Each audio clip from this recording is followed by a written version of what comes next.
have access to a spirit, a strength that enlarges and empowers you. Even better, you don't need to wait for the next big movement. You can heal the world. It's time for governance by Grace. Welcome to Gracearchy with Jim Babka. Glad you're here. Big thank you to Zero Aggression Project, sponsor of Gracearchy. Zap the state and have a nice day. This is part 2 of Jim's interview with Daryl Davis. If you haven't seen part 1, it's linked below. But we just want to say, in case you're joining us for this interview, this part of it for the first time, Daryl is not just a keyboard player. He spent 3 decades touring with Chuck Berry. But he's made it his mission to talk to Klan members and other white supremacists and separatists. He's won the hearts of scores of these people. They've actually walked away from the Klan. 26 Klan members have handed over their robes to Daryl Davis. Deservedly, Daryl's the subject of a documentary and a celebrated speaker. Before Jim and I launched Gracearchy, Daryl was at the top of our list in terms of guests we wanted to have on. Why? Because Daryl's approach exemplifies grace, as Jim will explain at the end of this interview. Daryl sat down with Jim at LibertyCon, an event put on by the Students for Liberty. And where we left off from part 1, Daryl had just described how it was that he started talking to white supremacists. Tell us your favorite story or the most vivid story of how something like that happens. What's the process from soup to nuts? Okay, well, I got a ton of stories, but I'll tell you one that you might find interesting. Okay, perspective and perception. I had this Klansman in my car sitting right next to me in the passenger seat. I'm driving. And we got on the topic of crime and, of course, Black people crime, right? And he said that that Black people are born. He said, well, he used that figure of authority that nobody sees, but everybody talks about. It's called they. They say that all Black people are born with a gene that makes them violent. I'm driving. I said, what are you talking about? And he says, well, who's doing all the drive-bys and carjackings in Southeast? He was referring to Southeast Washington, D.C., which is where we are, right down the street, Southeast. Southeast D.C. is predominantly Black. All right, and it's very high crime ridden. There are some whites who live there, but it's predominantly Black. I said, okay. I said, it's Black people, but that's what lives there. You're not considering the demographics. I said, who's doing all the crime up in Bangor, Maine? White people, because that's what lives up there. He goes, no, it has nothing to do with the demographics. You have this gene. You all have this gene. I said, look at me, man. I said, I'm as Black as anybody you've ever seen. I have never done a carjacking or a drive-by. How do you explain that? He did not hesitate for 1 second. He answered me like that. He said, your gene is latent, hasn't come out yet. How do you argue with somebody who's that far out in left field somewhere? You can't even bite into it and chew on it, right? So I'm just driving along like a deer with the headlights, Like, wow, he's over here all smug, like, you got nothing to say. I had to think about this for a second. I had to go to his level where he was because he could not come to mine. And I thought about it. And I used his basis for authority, they. I said, well, they say all white people have a gene in them, or born with a gene that makes them a serial killer. He says, how do you figure? I said, name me 3 Black serial killers. He couldn't do it. I said, here, I'll give you one. I named one for him. I said, just give me 2. He couldn't do it. I said, Jeffrey Dahmer, Charles Manson, Henry Lee Lucas, John Wayne Gacy, Ted Bundy, David Berkowitz, son of Sam, Albert DeSalvo, the Boston Strangler, on and on. I said, they're all white. I said, son, you are a serial killer. He said, Daryl, I've never killed anybody. I said, your gene is latent, hasn't come out yet. He goes, well, that's stupid. I said, well, duh. I said, yeah, it is stupid. But it's no more stupid for me to say that about you than what you said about me. And he got very, very quiet. But I could see his wheels were spinning, and then he changed the subject.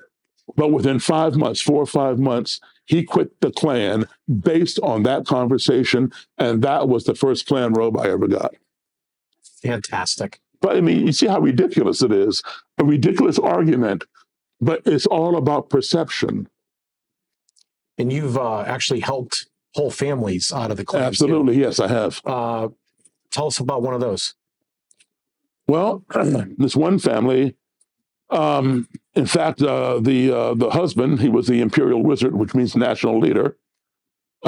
He and some of his Klan people, a couple of Klanswomen and one of the Klansmen attacked me one day physically in a courthouse. And I was getting ready to leave the courthouse. And they attacked me, and I had to beat up one of the Klansmen and restrain one of the Klanswomen. And so, they had nothing but total animosity for me. So he went to prison a few months later, not because of what happened with me, but some other stupid stuff he did in the Klan. And he was sentenced to 10 years out in Marion, Illinois, in the federal penitentiary, which is one of our toughest federal penitentiaries in the country. And so I got a call, maybe 3 years later, the Jenny Jones TV show. Yes. Okay, had called me and wanted to know would I come on and talk about my book. And I said, sure. And then they wanted to know, would I be willing to debate the Klan? I said, sure. And they said, do you know any Klansmen who can come on and debate you? I said, yeah, So I thought, you know what? The guy's wife, the guy that I beat up, his wife was she was a Klanswoman. But she was cordial. She wasn't happy that day, of course. Mm-hmm. I thought, I knew she'd never flown before. I knew she wouldn't know how to drive from where she lived in Delaware all the way out to Illinois. And so I said, you know what? I'm going to call her and say, hey, do you want to come on the Jenny Jones show and debate me? You're a Klanswoman. I said, if you want to do that, I will rent a car and I will drive you out to Marion to see your husband. Because he's in prison. He's in prison. The only communication she had with him was a collect phone call or, letter writing, right? And so I tracked down a number for her from some other Klan people that I knew and called her. And when I said, this is Daryl Davis, she cursed me up one side and down the other. How'd you get my number? Blah, blah, blah, blah. I said, listen, shut up for a second and listen to me. I told her what I had in mind. Well, she was very skeptical. She thought, well, I hurt her husband. Now I'm trying to lure her out of the house and hurt her too. And I said, take down my number. You can think about it. And I'll give you 1 hour.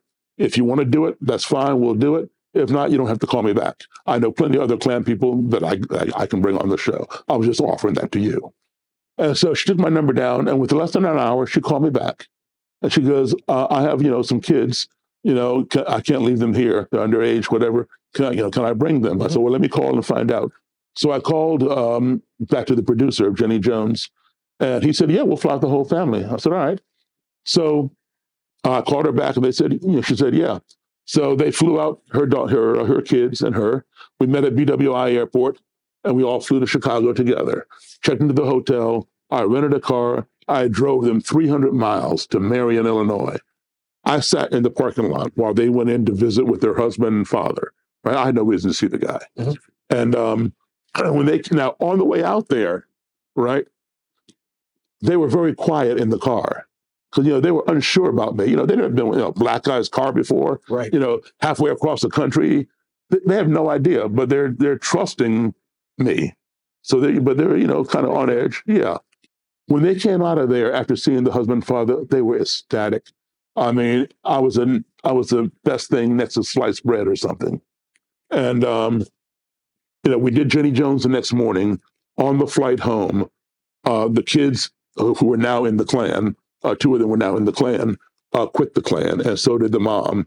And when they got home, in the next communication with the father from prison, he told them to thank me for bringing them out. And 2 years later, while still in prison, he quit the Klan. Amazing. And you were practicing the 5 steps that whole time? Absolutely. Which were? Everyone wants to be loved. Everyone wants to be respected. Everyone wants to be heard. We all want to be treated fairly and truthfully. And we all want the same things for our family as anybody else wants for their family. And it hasn't just been the Klan. It's been neo-Nazis and other anybody, and this applies to any adversarial situation you find yourself in. It doesn't have to be about race. Take race off the table. There are a lot of hot topics: abortion, nuclear weapons, the political divide, right? Climate change, you name it. Legalizing, marijuana, whatever. Those are all hot topics. You can be on one side, they can be on the other. Apply those 5 core values, and you'll be a lot more productive. We spend way too much time in our country talking about the other person, talking at the other person, talking past the other person. Why don't we spend just a little bit of time talking with the other person, okay? We call ourselves the greatest nation on the face of this earth. I have a problem with that statement. Don't get me wrong. I love my country. Yes, America does have its flaws, but they can be fixed, all right? And we're working on that. At least I am, all right? Perhaps we are the greatest nation on the face of this earth technologically. After all, we invented the technology to put a man on the moon. And while astronaut Neil Armstrong was walking around on the lunar surface, talking about one small step for man, one giant leap for mankind, we were able to talk with him live all the way from Earth to the moon via satellite radio phone. We invented that technology. Everybody you know has email, has a cell phone. Type a few numbers, type a few words, hit send. You're talking to people right next door to your state, all the way across the country, or anywhere on the face of this earth. We invented that technology. How is it that we as Americans can talk to people as far away as the moon or anywhere on this planet, but yet we have so much difficulty talking to the person who lives right next door? So we've discussed on the program before the paradox of intolerance, which suggests that the one thing that cannot be tolerated is an intolerant person. Right. You're supposed to shut them down, maybe even go punch a Nazi. Your life, your testimony seems to be evidence against that. What advice do you have on that subject? You cannot beat the Nazi out of a Nazi. That does not work. All that does is reinforces what they already believe about you.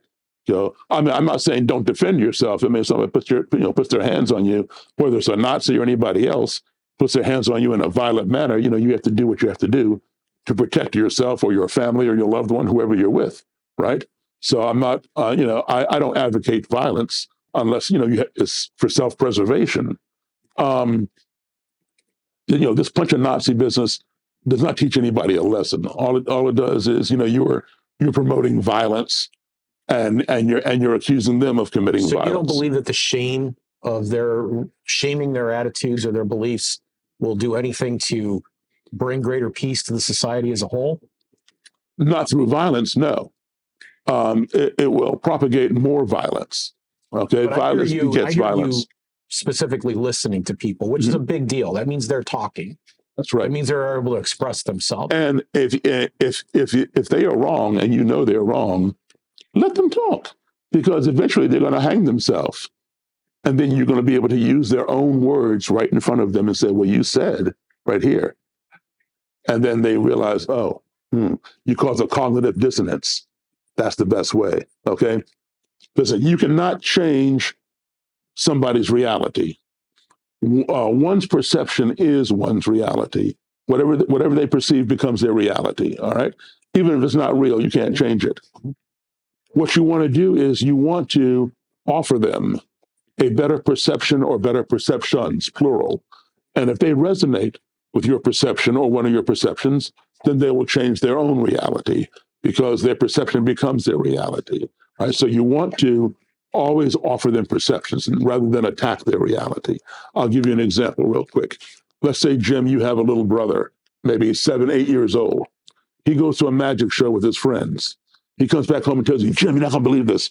This magician on stage wanted a female volunteer, and 50 women raised their hand. He picked one out of the audience, brought her on stage, had her climb into this long box and stick her feet out the hole there and put her head out the hole here. And then he closed the lid and took a chainsaw and went right through the middle of the box. Chainsaw came out the bottom of the box. He cut her in half. And he told her to wiggle her feet, and she wiggled her feet. And you say, listen, it didn't happen. Like, yes, it did. I was there. You weren't there. I saw it with my own eyes. He's 100% right. You were not there. You did not see what he saw. He knows what he saw, and you weren't even there. How dare you tell me I didn't see what I saw? You have attacked his reality, so he's going to resist you, all right? And then to prove to you that he's right, he says, after the man cut her in half, he took the half of the box with the feet, the legs, and moved it over here to stage right and the half of the head over here to stage left. And then he walked over there and spoke with the woman's head as she spoke back to him. And then he brought the two halves back together, did some abracadabra, and opened the lid, and she climbed out. He cut her in half, put her back together, and she climbed out, no blood. And you say, listen, that's an illusion. No, it's not. I'm telling you, he's going to go off on you. It's going to escalate because you're accusing him of lying. You're accusing him, you're attacking his reality. All right. So rather than attack his reality, what you do is you offer him a better perception. You say, listen, I understand what you're saying, but let me ask you a question. Do you think that maybe, just perhaps, the woman that he brought up on stage, maybe she works for him? Maybe she knows the trick and she travels all over the country with him and sits in that same theater seat everywhere she goes. So he just looks around the audience and zooms in on her. And when she gets inside that box, there's already a pair of mannequin dummy legs laying on the floor of the box that are wearing the same stockings, same high heels that she has on. The man cuts the box in half. Well, first she takes the poles and sticks them out the hole, right? So the sheaves are out there. And then he says, wiggle your feet. He cuts her in half. She brings her own knees up under her chest. So her whole body is on that half of the box. And the dummy legs are over here. The saw goes through the box, doesn't even touch her, right? He says, wiggle your feet. She reaches over, grabs those poles and shakes them. And then when he separates the two halves, the legs are over there. They can no longer move. She no longer has control over the legs. So he has to distract your eyes from those legs. Of course, he's going to walk over here because you're going to follow him visually. And he's going to talk to her. Of course, she's going to talk back. Her whole body is there. And then he brings the two halves back together. She pulls those legs back in the box, leaves them there, and she climbs out. And then your brother says, that might be the only way that could work. You have offered him a better perception, and it has resonated.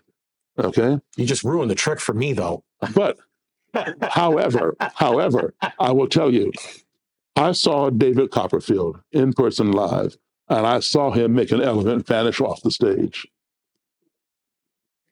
He did it. I don't know how, but he did it. It was magic. I'm telling you.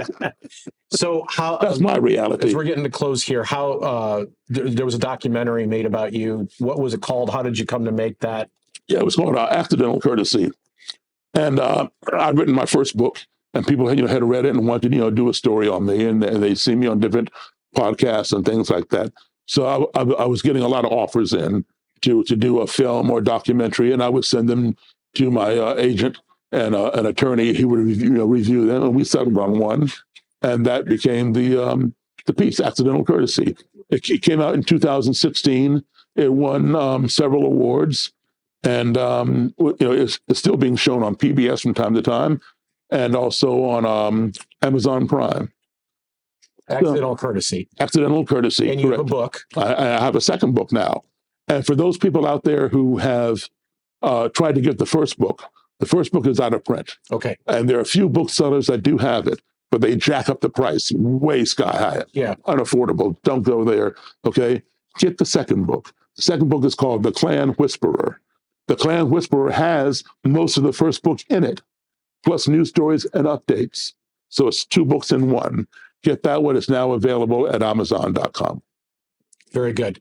Let's give it, when we started Gracearchy, we started off almost the very first 2 or 3 episodes. We talked about the idea of the Klan marching through Skokie, Illinois. Right. Those are the neo-Nazis. Yeah, or the neo-Nazis. Mm-hmm. But either one. And imagining being there and having them go right by your porch and calling out to one of them and having them come up and have a lemonade with you. But this was the beginning on every issue that we're talking about. No matter what you think of somebody, sitting down and having a glass of lemonade was the beginning of that. So we've had plenty of opportunity to talk about you and what you do and try to relate that to a whole bunch of issues. And I've been doing that for a long time. 2 presidents ago, Barack Obama did exactly that. If you will recall, Harvard professor, black professor, what was his name? Henry Louis Gates. Yeah. Was locked out of his own house. He left the keys in there or something, and he was having to break into his house. A white police officer arrested him without verifying that was his house. That was his house, yeah. All right. And charged him with breaking and entering. Okay. Of course, the charges were dropped once it was proven. It should have been, the officer should have had him prove it right then and there. Okay, but he didn't. He reacted to a black man in a white area breaking into this house and locked him up. Barack Obama invited them both to the White House and had a beer. That's what we need to do. Thank you for doing that. Thank you. And thank you for joining us here in Gracearchy. It's my pleasure. Thank Daryl you. Davis. I'm thrilled that I got to do this interview, Bill. Really just, and the meat, the content that came out of this. I thought this second interview, and if you missed the first one, I hope you go back and get it. But I thought the meat of this second interview was especially delicious. I'm curious, what is your main takeaway after having watched this now? Oh, there's so many pull quotes that you could get, but Daryl's pretty good at the. He's pretty good at the little, like, the anecdote that really makes it work. Didn't you like how he repeated the Mark Twain line? Right. Like, he was halfway through that before I realized the complexity of it and that this was a dedicated memory thing. Yeah. And I was in the middle of the moment right there being amazed. Like, you're trying to think of your next question. You're trying to listen and do all the stuff that you do in an interview. But that was one of those moments where I just sat in awe. He is really good with the phrase turning. And it shows. He's a musician. He understands that with practice you get better. Yes. And compared to where it was, I don't know, 10 years ago, I guess, when I heard him for the first time, he was on then, but he is like really on now. He's really leaning in. The thing he said that really got right to my heart, I had to go to his level because he couldn't come to mine. Oh, yeah. Wow. If there's an instruction manual for everything that is going on in the world today, that's it in one sentence. So you don't approach that from a point of haughtiness. You actually are. You're trying to figure out how to humble yourself down, right? Right, and like stepping in, or maybe not doing it perfectly, but stepping into your head for a minute and looking back at myself, saying, "What does Jim see? How does Jim see me right now?" At least you make an attempt. You may not get it right, but you can ask a question. And he illustrated in that moment that Grace was not getting down and rolling around on the ground and saying, "Oh, I'm terrible. I'm bad. You're wonderful. Everything you said is fine." It wasn't soft. His grace was actually rather hard and direct at that moment. Yeah, it's powerful grace. But when he said he was coming down to their level, he was attempting to relate. And it's interesting. I can't help thinking about Jesus Christ, who comes down to our level, descends to it, right? And there's a Christ-like approach here that's going on. He's not afraid to say, you're wrong. This isn't a judgmental thing, right? No, he's just coming into the situation and relating at their level, right? And what do we say? All high and mighty. If you get off your high horse, like all of those things that have to do with turning off your own pride for a moment and being able to listen and consume and be authentic as a human being. So for me, there's a related idea, and that is driving the clan wife. And when I wrote down what I wanted to say to you here today, because I remember the first time I heard that story, this was not the first time I heard that story. I was so glad that that's what he decided to talk about. Yeah. I was thrilled, honestly, that that's what he chose to talk about, because I was aware of that story and it was like, oh, it got into the interview. I labeled this going the extra 300 miles. Right? Yeah, the scripture says go the extra mile with your enemy. He went the extra 300 miles. If you're paying attention, after flying, going out and getting them, flying them to Illinois, and then driving them, he gets a car and drives them up to this prison, 300 miles and back. Yeah. And he ends up winning the whole family, because they end up admitting all of this. The family ends up coming out and saying, we changed because of this man. They will end up doing that in a future television appearance. And it was going the extra 300 miles that he did with his enemy. 600 round trip. Yep. And his advice was to change their perception rather than attack their reality. Yes, there we go. And he's a living proof of how perception changes. Yes. Like, not by saying, look at me, I'm changed now, like so many politicians have done, but saying, let's look at you, and how do you see me? And he does that with music. I consider him a model, a role model for much of what we're attempting to convey here. Absolutely. And off to the side, what people cannot see in this interview is I have a separate conversation with him, and I've met him before. I had a separate conversation with him immediately before this interview that essentially ended up being a pre-interview because we had some issues getting the setup in place. And then I ended up being able to talk to him afterwards. And he is modeling what it is to be Grace. And he's focused very much on his mission. And so I will not share what everything I know here, but I will just say he's focused. So if you noticed, he brought up Barack Obama. That's the closest he got in pre and post interview to having a real political discussion, because he doesn't want to do anything that gets in the way of the mission that he's got. He also avoided discussing religion with me. I know a thing or two, but he avoided saying certain things because he did not want this interview to be about those other things. He's afraid that they will narrow his ability to reach. He didn't say that explicitly to me, I want to be clear, but it's obvious that he is conducting himself in a certain way that he stays very mission focused. He knows who his audience is. That's a really important how-to for those of us who are in the advocacy business, right? Yes.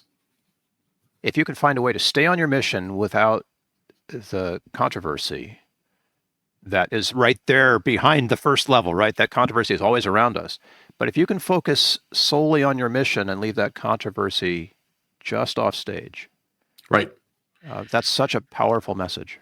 Okay, so every time I do an interview, every single time I do an interview, I have a goal.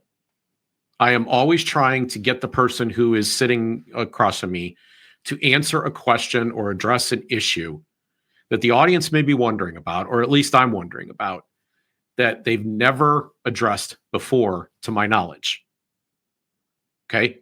And it's especially good if they blurt out loud that I've done this to them while we're making the interview. That did not happen here, but I did get to ask him something that I did not see anyone else asking him. And that was the whole punch a Nazi segment. And we have dealt here, and we will put it in the show notes so you can go reference it. We have dealt recently on Gracearchy with the paradox of intolerance. And I am aware that there are people who are attempting to lead various subcultures down this path, that the thing that you're supposed to do, if not punch a Nazi, you should at least focus on the quality control. You should be about exclusion. And that is how you achieve your social and political goals. And we explained why that was wrong, but far more powerful, Bill, than any explanation that we could provide is a life like this one that has Klan robes hanging in his closet.